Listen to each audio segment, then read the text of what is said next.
사도신경으로 우리의 신앙을 고백하겠습니다. 나는 전능하신 아버지 하나님, 천지 창조주를 믿습니다. 나는 그의 유일하신 아들, 우리 주 예수 그리스도를 믿습니다. 그는 성령으로 잉태되어 동정녀 마리아에게서 나시고 본디오 빌라도에게 고난을 받아 십자가에 못 박혀 죽으시고 장사된 지 사흘 만에 죽은 자 가운데서 다시 살아나셨으며 하늘에 오르시어 전능하신 아버지 하나님 우편에 앉아 계시다가 거기로부터 살아있는 자와 죽은 자를 심판하러 오십니다. 나는 성령을 믿으며 거룩한 공교회와 성도의 교제와 죄를 용서받는 것과 몸의 부활과 영생을 믿습니다. 아멘. 하나님께서 오늘 우리에게 주시는 말씀은 욥기 30장 말씀입니다. 구약 성경 788쪽 욥기 30장 말씀을 교독하겠습니다. 그러나 이제는 나보다 젊은 자들이 나를 비웃는구나. 그들의 아비들은 내가 보기에 내 양떼를 지키는 개 중에도 둘만하지 못한 자들이니라. 그들의 기력이 쇠잔하였으니 그들의 손의 힘이 내게 무슨 소용이 있으랴. 그들은 곧 궁핍과 기근으로 인하여 파리하며 캄캄하고 메마른 땅에서 마른 흙을 씹으며 떨기나무 가운데에서 짠 나무를 꺾으며 뱃살이 뿌리로 먹을거리를 삼느니라. 무리가 그들에게 소리를 지르므로 도둑같이 사람들 가운데에서 쫓겨나서 침침한 골짜기와 흙 구덩이와 바위 굴에서 살며 떨기나무 가운데에서 부르짖으며 가시나무 아래에 모여 있느니라. 그들은 본래 미련한 자의 자식이요 이름 없는 자들의 자식으로서 고토에서 쫓겨난 자들이니라. 이제는 그들이 나를 노래로 조롱하며 내가 그들의 놀림거리가 되었으며 그들이 나를 미워하여 멀리하고 서슴지 않고 내 얼굴에 침을 뱉는도다. 이는 하나님이 내 활시위를 늘어지게 하시고 나를 곤고하게 하심으로 무리가 내 앞에서 굴레를 벗었음이니라. 그들이 내 오른쪽에서 일어나 내 발에 덫을 놓으며 나를 대적하여 길을 애워싸며 그들이 내 길을 헐고 내 재앙을 재촉하는데도 도울 자가 없구나. 그들은 성을 파괴하고 그 파괴한 가운데로 몰려드는 것 같이 내게로 달려드니 순식간에 공포가 나를 애워싸고 그들이 내 품위를 바람같이 날려버리니 나의 구원은 구름같이 지나가 버렸구나. 이제는 내 생명이 내 속에서 녹으니 환난 날이 나를 사로잡음이라. 밤이 되면 내 뼈가 쑤시니 나의 아픔이 쉬지 아니하는구나. 그가 큰 능력으로 나의 옷을 떨쳐 버리시며 나의 옷깃처럼 나를 휘어잡으시는구나. 하나님이 나를 진흙 가운데 던지셨고 나를 티끌과 재 같게 하셨구나. 내가 주께 부르짖으나 주께서 대답하지 아니하시오며 내가 섰사오나 주께서 나를 돌아보지 아니하시나이다. 주께서 돌이켜 내게 잔혹하게 하시고 힘 있는 손으로 나를 대적하시나이다. 나를 바람 위에 들어 불려가게 하시며 무서운 힘으로 나를 던져 버리시나이다. 내가 아나이다. 주께서 나를 죽게 하사 모든 생물을 위하여 정한 집으로 돌려보내시리이다. 그러나 사람이 넘어질 때에 어찌 손을 펴지 아니하며 재앙을 당할 때 어찌 도움을 부르짖지 아니하리이까. 고생에 나를 보내는 자를 위하여 내가 울지 아니하였는가. 빈궁한 자를 위하여 내 마음에 근심하지 아니하였는가. 내가 복을 바랐더니 화가 왔고 광명을 기다렸더니 흑암이 왔구나. 내 마음이 들끓어 고요함이 없구나. 환난 날이 내게 임하였구나. 나는 햇볕에 쬐지 않고도 검어진 피부를 가지고 걸으며 회중 가운데 서서 도움을 부르짖고 있느니라. 나는 이리의 형제요 타주의 버시로구나. 나를 덮고 있는 피부는 검어졌고 내 뼈는 열기로 말미암아 탔구나. 내 수금은 통곡이 되었고 내 피리는 애곡이 되었구나. 아멘. 욥은 어제 29장 말씀에서 지난 날을 추억을 했습니다. 하나님께 받았던 은혜들을 기억하면서 정말로 하나님이 베푸신 그 은혜가 얼마나 컸었는가. 그래서 29장을 이렇게 면밀히 읽어보면 지난 세월들, 하나님께서 함께 하셨던 그 복된 나날들, 자기가 마음껏 누렸었던 그 나날들을 그때에는 이랬었다. 그때에는 이랬었다. 그래서 그때는 이라고 하는 표현을 4번이나 하고 있습니다. 그런데 오늘 30장에 들어오면 이제 그 분위기가 완전히 좀 반전되는 모양입니다. 이제는 이라고 하는 표현이에요. 오늘 본문에서 3번 등장합니다. 먼저 1절, 2절을 함께 읽겠습니다. 1절, 2절입니다. 그러나 이제는 나보다 젊은 자들이 나를 비웃는구나. 그들의 아비들은 내가 보기에 내 양떼를 지키는 개 중에도 둘만하지 못한 자들이니라. 그들의 기력이 쇠전하였으니 그들의 손의 힘이 내게 무슨 소용이 있으랴. 아멘. 그러나 이제는 분위기가 완전히 반전된 거죠. 그래서 이 29장의 전반적 내용이 지난날 욥이 정말 하나님의 놀라운 은혜 가운데에 누렸던 그 영광스러운 나날들이었다고 한다고 하면, 과거적 삶을 지금 묘사하고 있다고 한다면, 이 30장에서는 그러나 이제는 지금 현실을 다시 한번 직면하고 있는 것입니다. 지금 자기 자신이 처한 그 상황을 보게 되는 것이죠. 욥이 가지고 있었던 모든 재물들, 사람들이 부러워했었던 것 다 깡그리 잃어버리고 말았습니다. 그리고 자녀들, 얼마나 사랑스러운 자녀들이었겠어요. 욥의 인생 가운데 큰 힘을 주었던, 기쁨을 주었던, 그리고 기대와 소망이었던 그 자녀들을 다 잃어버리고 말았습니다. 여기까지도 너무나 참담한 현실인데, 게다가 이제 욥 자신의 그 몸은 만신창이가 되어서 어떻게 견딜 수 없을 정도로 그런 고통과 아픔 가운데 있는 것 아니겠습니까? 그러나 이제는 내가 이러한 처지와 형편에 지금 놓여져 있습니다 라고 하는 것을 말하고 있는 것이죠. 그리고 이 욥은 이러한 상황 가운데서 젊은 자들이 나를 조롱하고 있다. 여기서 젊은 자들은 어떤 사람들인지 분명히 알 수는 없지만, 그러나 그의 부모들이 참 힘들고 어렵게 살았던 그런 사람들임에 틀림이 없습니다. 그래서 이 욥이 그들의 부모를 비하하는 그러한 것은 아니지만, 그들이 얼마나 사회적으로 연약한 자들이었는가를 표현하고 있죠. 내가 보기에 내 양떼를 지키는 개 중에도 둘만하지 못한 자들이 그들의 부모들이었다, 이렇게 표현을 합니다. 그런데 그의 자녀들이 잘난 거 있다고, 지금 내가 고통당하고 참담함 속에 있다고 해서 나를 조롱하고 놀리는가라고 하는 것이죠. 어찌 보면 이 힘들고 어려운 상황 속에서 살아가는 그의 부모들 중에, 아니 지금 이 조롱하고 있는 이 젊은이들, 그들 중에서도 욥의 그 이웃을 향한 사랑을 받았던 그런 인물들이 있었을지도 모르겠습니다.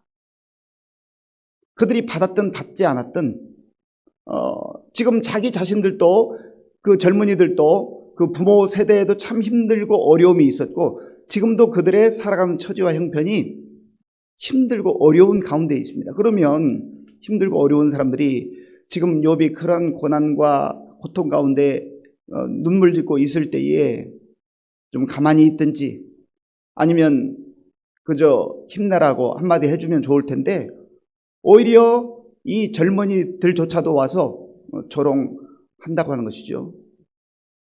꼴 좋다. 당신의 그 처지를 보니까 참, 이런 식으로 이야기하니까 얼마나 욥이 가슴 아프겠습니까? 3절을 보면, 제가 읽어보세요. 3절. 그들은 곧 궁핍과 기근으로 인하여, 、 파리하며 캄캄하고 메마른 땅에서 마른 흙을 씹으며. 그러니까 자기들도 지금 궁핍 가운데 있고 여전히 기근 가운데 있고 정말 힘들고 어렵게 하루하루를 살아가는 그러한 사람들인 것이죠. 그런데 무엇 때문에 이들이 지금 욥이 당하는 이 고통의 현장에 와서 욥을 조롱하고 또 손가락질하고 있는가? 그전 같으면은 뭐 이들이 욥 앞에 와서 감히 그렇게 할 수 있었겠습니까? 성문에서 광장에서 이 욥을 존경하고 또 욥을 칭찬하고 그렇게 했던 그 유력한 사람들, 그 유력한 사람들로 인하여서 어찌 보면 그 지난 날에는 욥이 추억했던 그 지난 날에는 이러한 젊은이들은 욥 가까이에 오는 것조차 힘들 그런 위치에 있는 사람들이 이제는 욥이 참 힘들고 어려운 여건 속에 있다 해서 와서 조롱한다는 것이죠. 그리고 6절 말씀 6절과 7절을 우리 같이 읽어보겠습니다. 침침한 골짜기와 흙 구덩이와 바위 굴에서 살며 떨기나무 가운데서 부르짖으며 가시나무 아래에 모여 있느니라. 아멘. 그러니까 이들 지금 이 젊은이들 욥을 조롱하고 욥의 마음을 더 아프게 하는 이 젊은이들이 지금 여기저기 쫓겨다니면서 그렇게 자기들도 힘겹게 살아가는 그런 사람들이라는 것이죠. 그리고 8절에 보면 그들은 본래 미련한 자의 자식이요 이름 없는 자들의 자식으로서 고토에서 쫓겨난 자들이니라. 자기들도 아무런 뭐 욥을 지금 나무라고 또 비난하고 조롱할 만한 그런 위치에 있는 그런 사람들도 아니라는 것이요.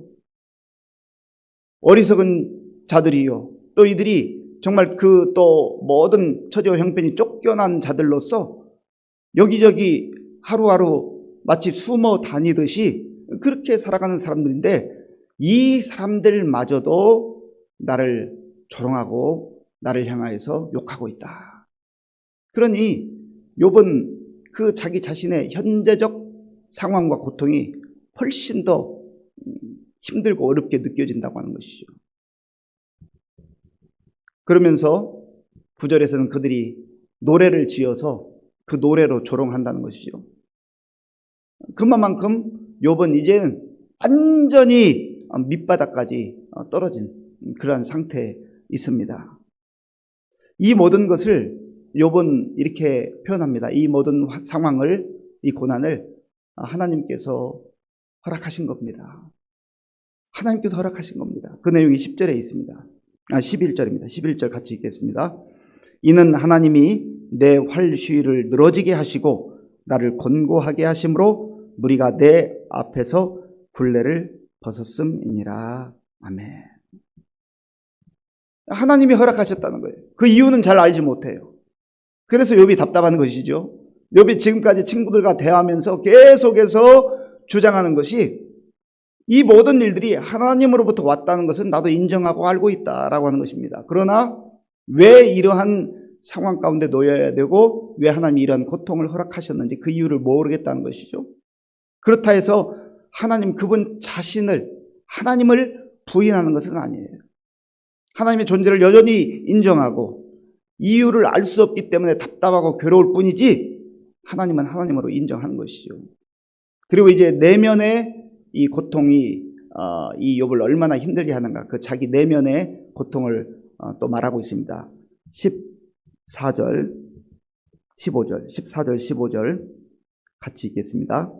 그들은 성을 파괴하고 그 파괴한 가운데로 몰려드는 것 같이 내게로 달려드니 순식간에 공포가 나를 에워싸고 그들이 내 품위를 바람같이 날려버리니 나의 구원은 구름같이 지나가 버렸구나. 아멘.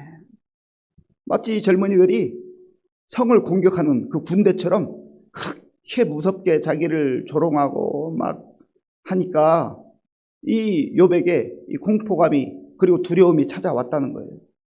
그렇잖아요. 아무리 믿음의 사람이지만 하나님을 섬기고 하나님을 의지하고 또 정말 하나님을 신뢰한다고 하지만 인간이기 때문에 육체적으로 당하는 그 고통에 심리적으로 압박을 당하는 그러한 것이 두려움으로 임했다.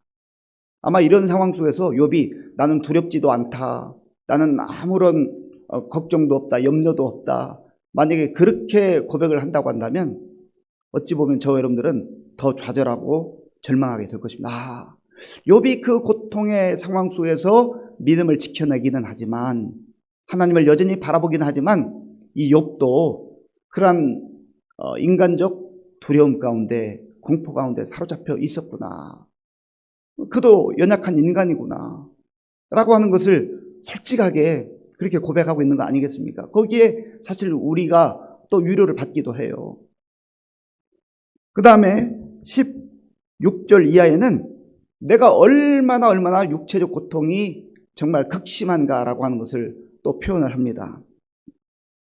16절, 17절을 제가 읽어보겠습니다. 이제는 내 생명이 내 속에서 녹으니 환난 날이 나를 사로잡음이라. 밤이 되면 내 뼈가 쑤시니 나의 아픔이 쉬지 아니하는구나. 정말 밤잠을 이루지 못할 정도의 고통이 계속될 때에 그 통증이 지속될 때 얼마나 힘들겠어요. 뭐 일반적으로 밤에 느끼는 통증이 훨씬 더 심하다고 하지 않습니까? 그러한 고통이 지금 욥을 짓누르고 있다는 것이죠. 이 모든 심리적 불안과 또 두려움 그리고 육체적 아픔, 고통, 통증 이러한 것들을 생각해 볼 때 정말 왜 이러한 일이 나에게 왔는가? 그래서 욥은 다시 한번 하나님께서 나를 진흙에 던져버리듯이 그렇게 그런 처참한 상태에 놓이게 하셨다 하는 것을 19절, 20절에서 말하죠. 제가 읽어보겠습니다. 19절, 20절. 하나님이 나를 진흙 가운데 던지셨고 나를 틱들과 재 같게 하셨구나. 내가 주께 부르짖으나 주께서 대답하지 아니하시오며 내가 섰사오나 주께서 나를 돌아보지 아니하시나이다. 그러니까 이 욥의 그 참 답답함과 극심한 고통을 이렇게 하나님 앞에서 표현하는 것이죠. 그리고 뭐 희망이 보이지 않는 것 같다는, 인간적으로 희망이 보이지 않는 것 같아요. 그러다 보니까 어제 29장에서 내가 그 어려운 사람들, 고아와 또 과부와 힘들고 고통 가운데 있는 사람들에게 손을 내밀어서 그들을 도와주었는데 내가 혹시 하나님 뜻대로 살지는 못한 것 아닌가라고 하는 자기 또 지난날에 대한 그 돌아봄 이런 것을 또 말합니다. 그 내용이 25절에 있는데요. 25절을 제가 읽어보겠습니다. 고생의 나를 보내는 자를 위하여 내가 울지 아니하였는가? 빈궁한 자를 위하여 내 마음에 근심하지 아니하였는가? 지난날 29장에서 정말로 하나님의 은혜 가운데 살았었고 또 자기 자신이 그 사랑과 은혜를 나누었던 것을 추구했지만 지금 극심한 고통 가운데 다시 자기 자신이 있다고 하는 그 현실을 직시하다 보니까 내가 그때 제대로 한 것이 아닌가? 잘못했는가? 그런 생각도 든다고 하는 것이죠. 그러나 이러한 욥이 당하는 고난과 역경, 이러한 시련, 역경은요, 다윗도 경험을 했습니다. 그래서 다윗이 정말 힘들고 어려울 때에 여기저기 쫓겨다니면서 죽음의 그 위협 가운데 놓여 있을 때에 내 하나님이여 내 하나님이여 어찌하여 나를 버리시나이까? 다윗도 시편 22편에서 그렇게 노래했습니다. 그리고 시편 22편을 근거로 해서 십자가에 달리셨던 예수님조차도 엘리 엘리 라마 사박다니 나의 하나님 어찌하여 나를 버리시나이까? 사실 우리가 처음부터 끝까지 다 알지 못하잖아요. 우리가 내일을 알 수 없고 내일을 볼 수가 없잖아요. 이러한 상황 속에서 욥이 지금 고난을 당하고 그 고통을 겪는 이러한 상황을 아버지 하나님께서 허락하셨는데 여기에 지금 개입하지 아니하시고 이 상황을 바라보시면서 기다려야 하시는, 하나님의 때까지 기다려야 하시는 그 아버지 하나님의 마음은 어떠했을까? 이 고통의 현장을 욥에게만 허락하신 것이 아니고 우리 주님이 십자가에서 나의 하나님 나의 하나님 어찌하여 나를 버리셨나이까 절규하는 것처럼 지금 우리 주님이 욥이 당하는 그 고통의 현장에 함께 있다는 것이죠. 이것이 중요한 거예요. 우리가 잘 모를 뿐이에요. 오늘 당장 나의 고통과 환난이 벗어나지 않는다 해서 거기서부터 우리가 자유롭지 못하다 해서 하나님을 부인하거나 하나님을 원망해서는 안 된다는 거예요. 왜냐하면 하나님을 원망하고 하나님 벗어난다 해서 문제가 해결되는 것도 아니에요. 여전히 하나님은 하나님으로 존재하시는 거예요. 내가 하나님의 그 카이로스를 잘 모를 뿐이죠. 하나님이 정하신 그 시간을 모를 뿐이죠.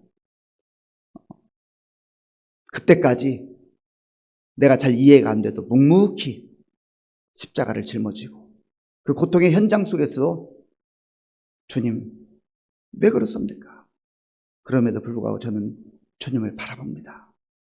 이러한 마음으로 우리가 또 하루하루 살아갈 때 하나님께서 하나님의 때에 하나님께서 허락하신 그 비밀들 알려주시고 또 더 귀한 것으로 더 아름다운 것으로 채워주실 줄로 믿습니다. 기도하겠습니다. 아버지 하나님 감사합니다. 우리가 살아가는 삶을 돌아볼 때에 참으로 하나님께서 베풀어 주시는 놀라운 은혜, 감당할 수 없는, 이해할 수 없는 하나님의 은혜와 사랑도 있지만 또 이면에 우리가 역시 이해할 수 없는 고난과 역경을 우리가 당하기도 합니다. 하나님 그때에도 때로는 두려움이 휩싸이고 때로는 불안이 우리를 엄습한다 할지라도 하나님을 등지고 떠나는 우리 성도들 없게 하시고 묵묵히 고통의 그 현장 속에도 함께 하시는 우리 주님과 더불어서 한 걸음 한 걸음 나아감으로 마침내 승리하는 우리의 삶이 될 수 있도록 역사하여 주시옵소서. 예수님의 이름으로 기도하옵나이다. 아멘. 주기도문으로 예배를 마치겠습니다. 하늘에 계신 우리 아버지, 아버지의 이름을 거룩하게 하시며 아버지의 나라가 오게 하시며 아버지의 뜻이 하늘에서와 같이 땅에서도 이루어지게 하소서. 오늘 우리에게 일용할 양식을 주시고 우리가 우리에게 잘못한 사람을 용서하여 준 것 같이 우리 죄를 용서하여 주시고 우리를 시험에 빠지지 않게 하시고 악에서 구하소서. 나라와 권능과 영광이 영원히 아버지의 것입니다. 아멘. 네, 우리가 오늘 주신 말씀을 생각해 기도할 때 힘들고 어려운 상황 속에 있는 우리 주변에 있는 사람들을 쉽게 그리고 함부로 판단하거나 정죄하는 일이 없도록 우리의 입술을 주장해달라고 기도하시고요. 또 오히려 정말 우리 주변에 있는 사람들 힘들고 어려움을 겪고 있는 분들을 위해서 우리가 묵묵히 정말 중보 기도하고 그들을 위해서 하나님 앞에 엎드려 기도할 수 있는 그러한 삶을 살게 해달라고 기도하시고요. 또 힘들고 어려운 상황 속에서 지금 답이 보이지 않고 뭔가 문제가 해결되지 않았지만 그럼에도 불구하고 우리가 하나님을 저버리지 않고 믿음을 가지고 지금 이해되지 않아도 묵묵히 그 고통의 현장 속에 함께 하시는 주님을 또 의지하면서 한 걸음 한 걸음 오늘도 힘있게 나아가게 해달라고 기도하시고요. 나라와 민족을 위해서 그리고 우리 교회와 성도님들을 위해서 기도할 때 연약한 우리 많은 어르신들이 있습니다. 하나님께서 붙들어 달라고 기도하시고요. 우리 다음 세대 젊은이들, 청소년들, 어린아이들을 위해서 기도해 주시고 또 우리 이제 근방에 들어오는 우리 더샵 아파트 전도를 위해서도 함께 기도해 주시기 바랍니다. 아버지 하나님 감사합니다. 하나님께서 은혜를 베풀어 주셔서 오늘도 참 좋은 날 복된 날 허락하시고 가양 고요한 이 시간에 하나님 앞에 엎드려 마음을 다하여 예배드리게 하시고 또 말씀 듣고 기도할 수 있도록 인도하여 주셔서 감사합니다. 하나님 아버지 욥이 지난날 하나님께서 함께 하셨던 또 하나님께서 베풀어 주셨던 은혜를 마음껏 누렸었던 그 아버지의 은혜를 추억했지만 또 오늘은 자기 자신이 처한 고통과 또 아픔과 눈물의 그러한 현실을 직시하면서 아버지 하나님 또 그러한 상황 속에서 하나님 욥을 조롱하고 욥을 비난하고 또 욕을 인격적으로 모독하고 짓밟는데 여기 하나는 그 내면의 고통과 하나님 또한 그러한 심리적으로 또 내면의 고통뿐만 아니라 육체적으로도 견딜 수 없을 것 같은 그런 아버지 아픔이 있습니다. 하나님 마치 하나님이 함께하지 않는 것 같아요. 또 인간적 시각으로 볼 때는 저주받은 것 같은 그런 욕은 여전히 이러한 모든 상황들을 이유는 알 수 없지만 하나님이 허락하셨음을 그가 고백합니다. 또 하나님을 묵묵히 바라보는 그 모습을 보게 됩니다. 아버지 하나님, 우리 주님 예수님께서도 십자가를 지시기까지 그 고난의 길을 걸으셨고 또 십자가에서 나의 하나님 나의 하나님 어찌하여 나를 버리셨나이까 절규하는 기도를 아버지 하나님, 우리도 하나님 앞에서 정말 낙심하지 않고 포기하지 않고 오늘 당장 내가 원하는 그 답이 응답이 주어지지 않는다 할지라도 여전히 신실하신 하나님, 좋으신 하나님, 우리 아버지가 되시는